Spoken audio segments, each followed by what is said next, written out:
आज हम लोग झारखंड में जनजातीय विद्रोह व आंदोलन संबंधित इतिहास को जानने और समझने का प्रयास करेंगे। परीक्षा के दृष्टिकोण से बहुत ही महत्वपूर्ण टॉपिक है, जिससे हर प्रकार के परीक्षा में प्रश्न आने की संभावना प्रबल रहती है।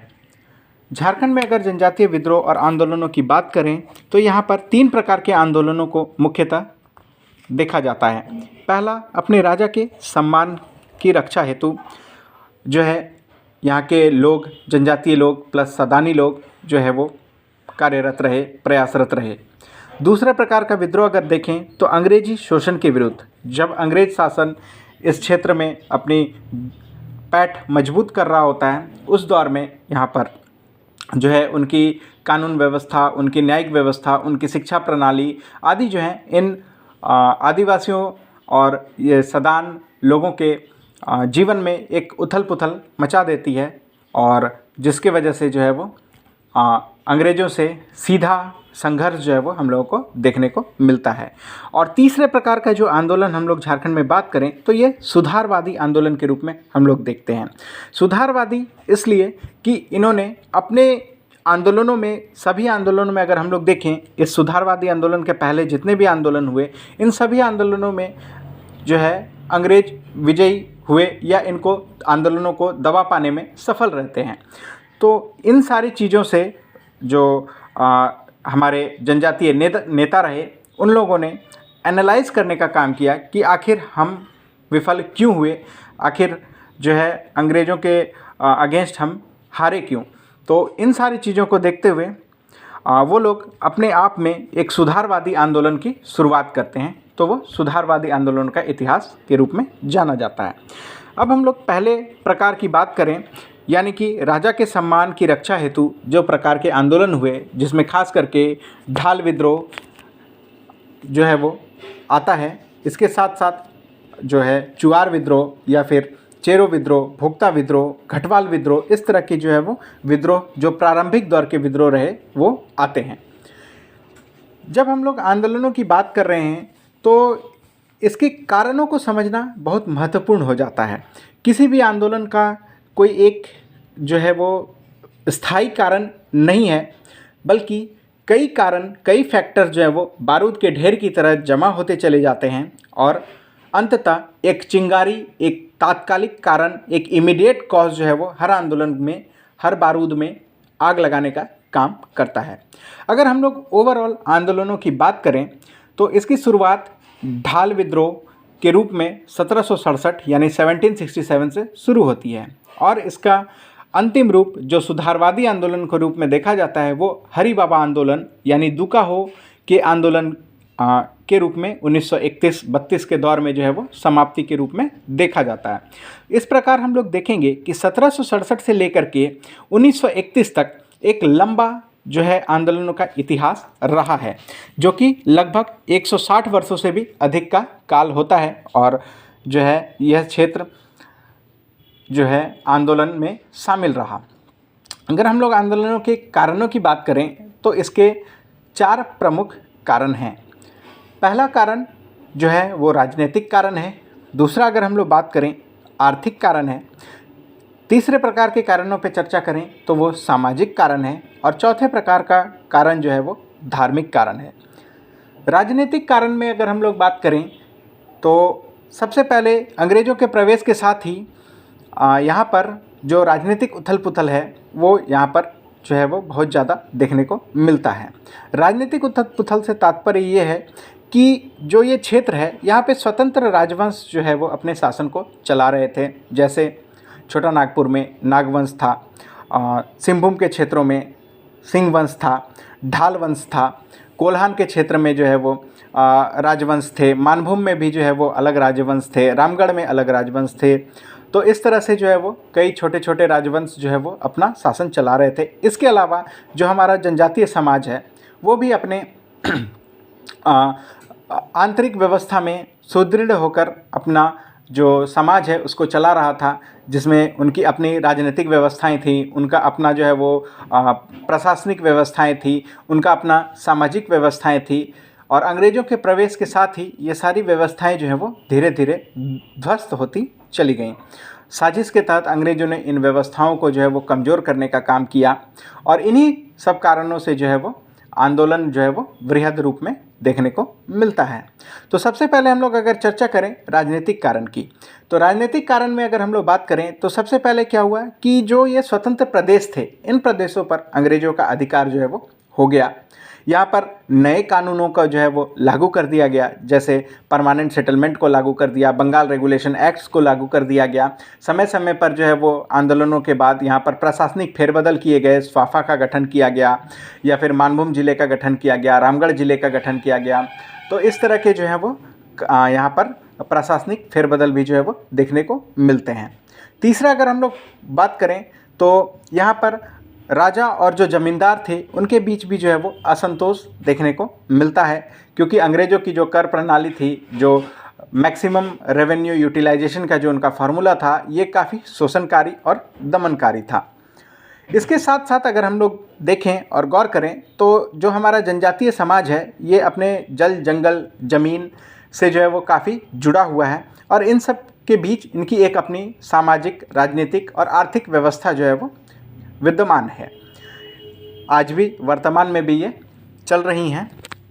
तो इन व्यवस्थाओं में अगर हम लोग बात करें तो संथालों के बीच मांझी परगनेत सिस्टम या फिर मुंडाओं का जो है वो अपना व्यवस्था, स्थानीय व्यवस्था आदि जो है वो यहाँ पर चल रही थी। डोक्लोसोवर व्यवस्था थी। तो इस तरह की व्यवस्थाएं जो है वो चल रही थी और जब अंग्रेज़ों का इस क्षेत्र में अधिकार हुआ, प्रवेश हुआ, तो ये व्यवस्थाएं जो है वो बिल्कुल जो है वो ध्वस्त होती चली गईं। यहाँ पर जो है उनके आंतरिक जो स्वायत्ता थी, जो आदिवासियों की आंतरिक स्वायत्ता थी, उस पर एक बहुत बड़ा आघात जो है वो अंग्रेज़ों की व्यवस्था ने दिया। तो इससे हुआ कि जो मुखिया हैं या जो इनके डोकलो हैं, जो इनके सोहोर हैं, जो इनके मांझी हैं, जो इनके डाकुआ हैं, विभिन्न प्रकार के पदाधिकारी हैं, इन सभी का जो क्षेत्राधिकार का हनन हुआ, इन सभी के जो है वो प्रतिष्ठा में जो आघात पहुंचा, ये इनके राजनीतिक व्यवस्था को काफ़ी डमाडोल कर दिया, इनके राजनीतिक व्यवस्था को काफ़ी झकझोर दिया। जब हम लोग आर्थिक कारणों की चर्चा करेंगे तो यहाँ पर सबसे पहले झारखंड में जो है वो कृषि की समस्या जो है वो तब भी विद्यमान थी और संभवतः आज भी जो है वो विद्यमान है। कृषि से तात्पर्य है कि कृषि से संबंधित कर को जो है वो सबसे ज़्यादा अंग्रेज़ों ने जो है वो इस्तेमाल किया, खास करके बिहार झारखंड के क्षेत्रों में। हम लोग जानते हैं कि 1793 में यहाँ पर जो है वो परमानेंट सेटलमेंट की व्यवस्था जो है वो कर दी गई, जिससे कर जो है वो काफ़ी ऊंचा हो गया और जिससे ज़मीन भी जो है वो एक सेलेबल कमोडिटी के रूप में जो है वो आ गई। तो यहाँ पर अंग्रेज़ों की इस व्यवस्था, इस परमानेंट सेटलमेंट व्यवस्था के कारण इस झारखंड वाले क्षेत्र में भी जो है वो कृषि की समस्या उत्पन्न हो गई। यानी कि कृषि की समस्या उत्पन्न होने का अर्थ ये होता है कि उनके निर्वाह के कारणों पर, जीवन निर्वहन के कारणों पर, उनके लाइवलीहुड पर जो है वो नियंत्रण जो है वो स्थापित हो गया। यानी कि अब उन्हें अपने स्व उपयोग के साथ साथ बाजार या फिर कर चुकाने के लिए भी जो है वो कृषि करना आवश्यक हो गया। इसके साथ साथ यहाँ पर जमींदार, साहूकार, व्यापारी, ठेकेदार, इस तरह के एक वर्गों का भी जो है वो प्रवेश कराया गया, जो कि यहाँ पर मैक्सिमम रेवेन्यू एक्सट्रैक्शन करने के लिए यहाँ पर लाए गए और उनके द्वारा शुरू हुआ एक लगातार अनंत काल तक चलने वाला शोषण का एक मार्ग जो है वो प्रशस्त हो गया।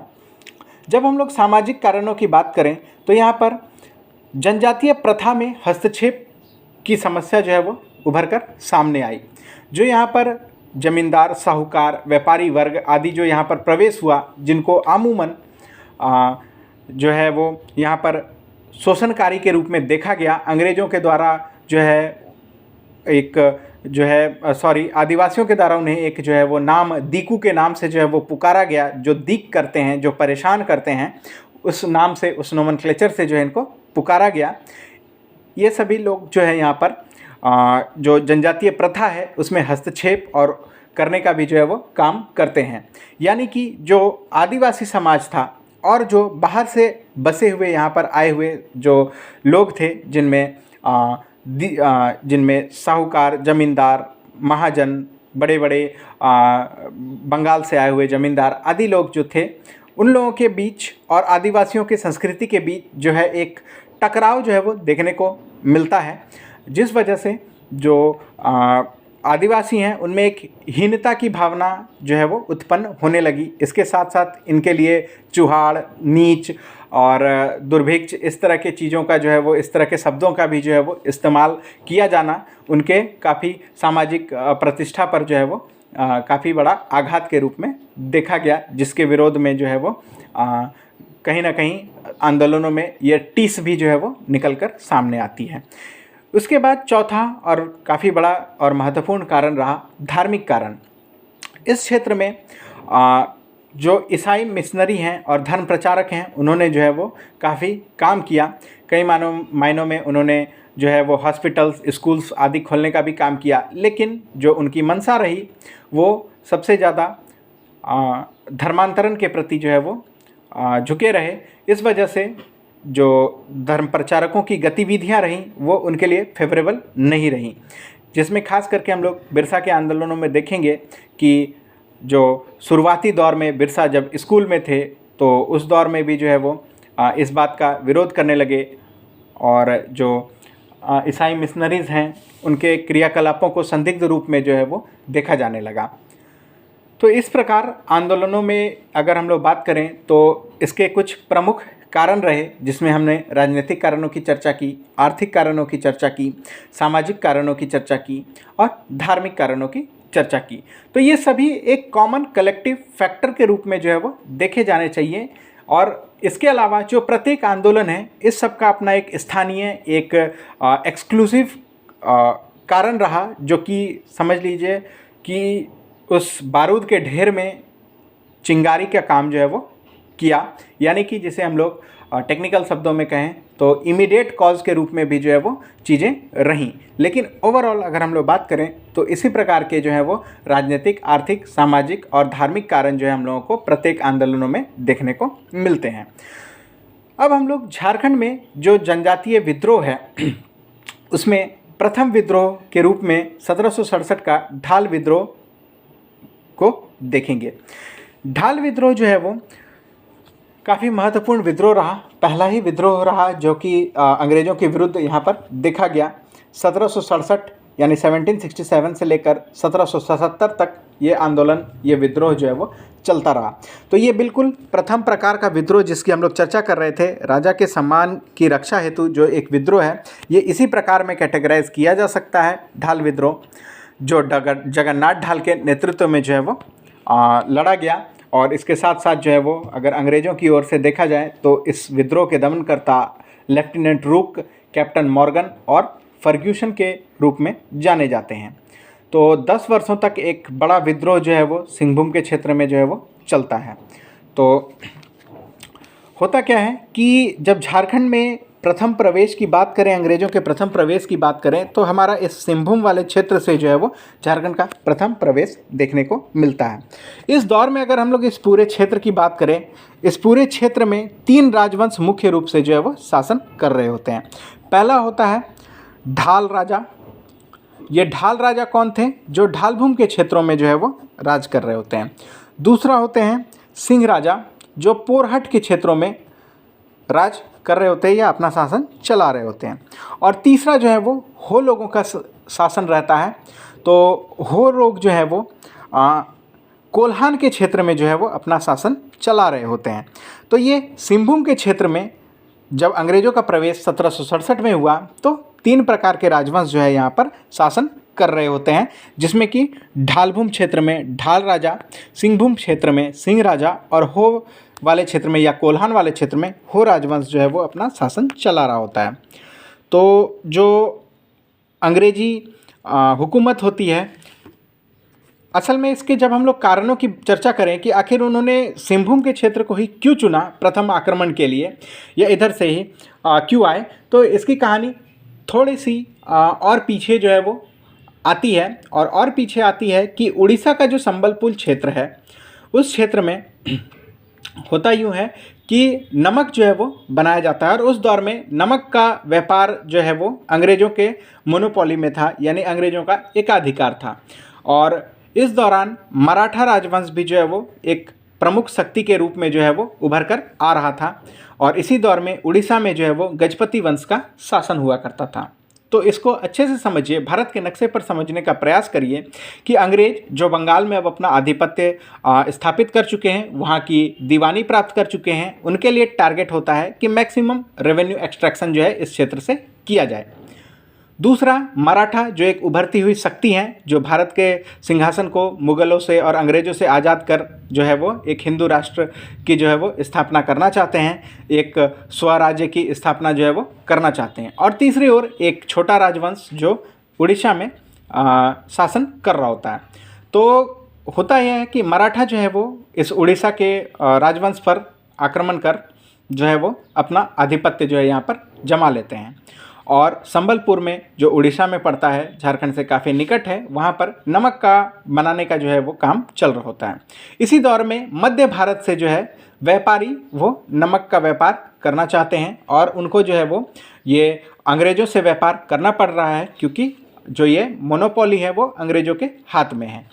तो ये जो मध्य भारत के बनारस के जो व्यापारी होते हैं, वो अब ये नमक का व्यापार जो है वो अंग्रेज़ों के साथ ना करके अब मराठाओं के साथ करना चाहते हैं। और इस दौर में जो इनका रास्ता है वो पलामू और सिंहभूम होता हुआ संबलपुर पहुंचता है। यानी यूँ कहें कि एक पलामू का, अगर हम लोग यहाँ पलामू के किला की लोकेशन की बात करें, तो यूँ कहें कि एक इस तरह का एक रास्ता जो है वो हमारे यहाँ उड़ीसा को जाता है, जो कि हमारे झारखंड के ज्योग्राफिकल स्थिति को अगर हम लोग देखें तो ये मध्य भारत और पश्चिम भारत और दक्षिण भारत के मध्य के आसपास में ही जो है वो स्थित है। यानी कि अगर हम लोग पलामू की बात करें तो पलामू से अगर हम लोग उत्तर पश्चिम की ओर जाएं तो हम लोग मध्य भारत, मध्य प्रदेश, उत्तर प्रदेश के क्षेत्रों में जा सकते हैं। वहीं दक्षिण की ओर आएँ तो हम लोग उड़ीसा और छत्तीसगढ़, महाराष्ट्र के क्षेत्रों में जो है वो प्रवेश कर सकते हैं।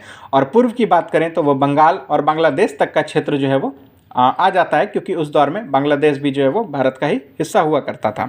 तो सामरिक दृष्टिकोण से पलामू जो है वो बहुत महत्वपूर्ण था। उसी तरह ये जो सामुद्रिक ये जो नमक के व्यापार का जो मार्ग है वो हमारा सिंहभूम पे से होकर गुजरता था। तो अंग्रेज़ों ने इस दौर में जो है वो कलकत्ता का फोर्टिफिकेशन कर लिया था, किलेबंदी कर ली थी, और पूरे बंगाल पर जो है वो अपना अधिकार जो है वो कर चुके थे। और वो झारखंड को भी जो है वो बिहार का ही हिस्सा मानते थे, और यहाँ से भी जो है वो नियमित कर आदि का जो है वो एक्सट्रैक्शन करने का काम जो है वो करना चाहते थे। इसी दौर में जब उन्हें लगा कि कलकत्ता के बावजूद जो है उन्हें अपना नमक का व्यापार जो है वो उतना फ्रूटफुल नहीं हो पा रहा है, उतना ज़्यादा रेवेन्यू नहीं दे पा रहा है, तब इन्होंने इसके कारणों का पता लगाया। तो इन्हें इस वैकल्पिक मार्ग का जो सिंहभूम पलामू होता हुआ जो मध्य भारत और पूर्वी भारत के समुद्री तटों से जो है वो मिलता है, इस मार्ग के बारे में पता चला। और सिर्फ मार्ग ही नहीं, यहाँ पर जो स्थानीय राजवंश हैं उनके द्वारा किस प्रकार इन व्यापारियों की मदद की जा रही है, इसका भी जो है वो पता चलता है। और फिर अंग्रेज जो है ये डिसाइड करते हैं कि अब हमें सिंहभूम की ओर से जो है वो प्रवेश या इस क्षेत्र को जो है वो अपने अधिकार में ही लेना पड़ेगा। तो इसकी जिम्मेवारी जो है वो फर्ग्यूसन को सौंपी जाती है। इस दौर में फर्ग्यूसन पुरुलिया स्थित जो सैन्य छावनी है उसका इंचार्ज रहता है, हेड रहता है, और वो जो है आक्रमण करता है और सिंहभूम की ओर से प्रवेश करने का प्रयास करता है। तो सबसे पहले जो है वो इस क्षेत्र में प्रवेश होता है, और झारग्राम जो वर्तमान में उड़ीसा के आसपास में स्थित है, बिल्कुल बॉर्डरिंग एरिया है हमारा, तो वहाँ पर जो है वो उसके राजा को हराता है। और इससे भयभीत होकर लालगढ़, जामबनी, सिलदा, बड़ा भूम आदि के जो राजा होते हैं, जो छोटे छोटे राजवंश होते हैं, ये सभी जो है वो डर जाते हैं और डर कर जो है कंपनी की अधीनता स्वीकार कर लेते हैं। तो फर्ग्यूसन के इस अटैक के बाद जो है वो उसे और कॉन्फिडेंस आ जाता है, और वो चाहता है कि इस क्षेत्र का जो सबसे बड़ा राजवंश है यानी कि ढाल वंश है, वो उस पर जो है वो काबू कर ले, उस पर कब्जा कर ले, और ये नमक के हो रहे अवैध व्यापार पर भी जो है वो अपना कब्जा कर ले, और साथ साथ में जो है वो कुछ यहाँ से रेवेन्यू को भी जो है वो जनरेट कर पाए। तो इसके बाद क्या होता है कि फर्ग्यूसन जो है वो ढालभूम के राजा को जो है वो एक संदेश भेजता है, और संदेश में यह होता है कि जो ढाल वंश है या ढाल वंश के राजा हैं वो कंपनी की अधीनता जो है वो स्वीकार कर लें। तो भाई बिल्कुल फिल्मी कहानी चलती है। इन्होंने मैसेज भेजा, सामने वाले राजा ने ठुकरा दिया और संदेश वाहक को जो है वो मार्ग में ही रोककर कहते हैं कि यहाँ पर किसी भी बाहरी आदमी का प्रवेश नहीं होने दिया जाएगा। इस दौर में जो ढालभूम के राजा होते हैं वो कौन होते हैं इस बारे में अस्पष्ट है, जानकारी जो है वो अस्पष्ट है। मान लेते हैं वो मिस्टर एक्स राजा होते हैं। तो ये जो मिस्टर एक्स राजा होते हैं, इनसे और फर्ग्यूसन के बीच में जो है वो एक संवाद होने का प्रयास होता है जो कि विफल हो जाता है। इस संदेश वाहक को बीच में ही रोक करके जो है वो आपस में डायलॉगबाजी का काम जो है वो किया जाता है। इससे क्या होता है कि फर्ग्यूसन जो है वो जिद हो जाती है, फर्ग्यूसन जो है वो गुस्सा हो जाता है और हर हाल में हर कीमत पे जो है वो इस क्षेत्र को अपने अधीन लेना चाहता है। इससे उसका दोहरा फ़ायदा है, अंग्रेज़ों का जो रेवेन्यू नुकसान है वो भी उसको जो है वो मिल जाएगा, साथ साथ में एक क्षेत्र भी विजित हो जाएगा और साथ साथ में नमक का जो अवैध व्यापार है उस पर भी जो है वो प्रतिबंध लगा पाएंगे या कंट्रोल कर पाएंगे। तो फर्ग्यूसन और ढालभूम के इस एक्स राजा के बीच जो है एक युद्ध होता है। ढालभूम का राजा जो है वो और ये युद्ध जो है वो जामबनी में होता है और यहाँ पर बिल्कुल है अंग्रेज़ों की शक्ति के सामने ये मिस्टर एक्स राजा जो है वो पराजित होता है और फर्ग्यूसन जो है वो अब घाटशिला की ओर बढ़ता है और इसमें जो ये पराजित होता है पर अपनी जान बचाकर ये मिस्टर एक्स जो है वो भागने में सफल होता है और अपने महल में जाकर छिप जाता है जो कि ढालभूम में स्थित है। तो सॉरी, जो कि घाटशिला में स्थित है, माफ़ करिएगा। तो ये मिस्टर एक्स जो है वो अपने घाटशिला के महल में जाकर के जो है वो छिप जाता है हारने के बाद। इसके बाद फर्ग्यूसन क्या करता है कि घाटशिला की ओर बढ़ता है और इस मिस्टर एक्स राजा को जब पता चलता है कि अब ये फर्ग्यूसन जो है वो हमारे यहाँ आ जाएगा, प्रवेश कर जाएगा, इसको रोक पाना जो है वो संभव नहीं है, तो वो अपना सारा संपत्ति सहित अपने महल में जो है वो आग लगा देता है और फरार हो जाता है। इसके बाद क्या होता है कि घाटशिला का जो जलता हुआ महल है, ये मिस्टर एक्स राजा जो कि फरार हो गया घाटशिला के महल से आग लगाकर, इस जलते हुए महल पर मिस्टर फर्ग्यूसन जो है वो कब्जा करता है और ये तिथि होती है 22 मार्च।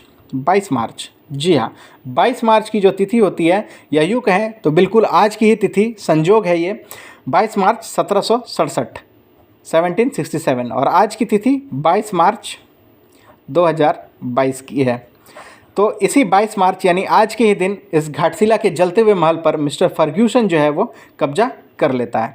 तो परीक्षा दृष्टिकोण से इस तिथि को भी जो है याद रखें, हो सकता है आने वाले समय में कभी जो है ये पूछा जाए कि घाटशिला के जलते हुए महल पर फर्ग्यूसन ने कब्जा कब किया। तो ये 22 मार्च के दिन जो है वो जलते महल पर कब्जा कर लेता है और ये मिस्टर एक्स राजा जो है वो फरार हो जाता है।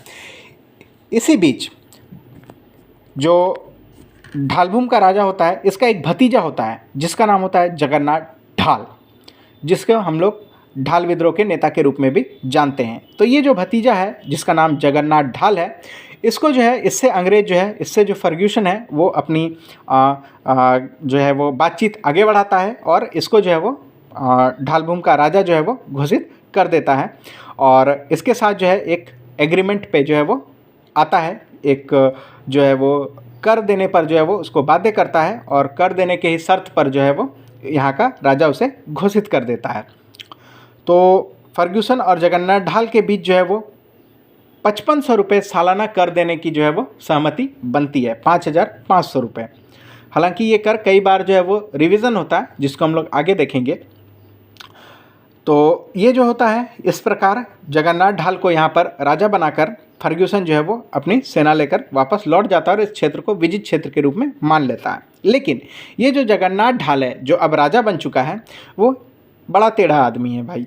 वो जो है इतनी आसानी से जो है वो अंग्रेज़ों को कर देने का काम नहीं करता है और वो क्या करता है कि यहाँ पर जो ढाल लोग हैं उन सभी को जो है वो अंग्रेज़ों के विरुद्ध भड़काने का काम करता है, कर नहीं देने का काम करता है। जिस 5500 रुपये सालाना पर तय हुआ था वैसा कोई कर वो जो है वो समय से नहीं पहुंचाता है और पूरे क्षेत्र में अराजकता जो है वो फैलाते रहता है।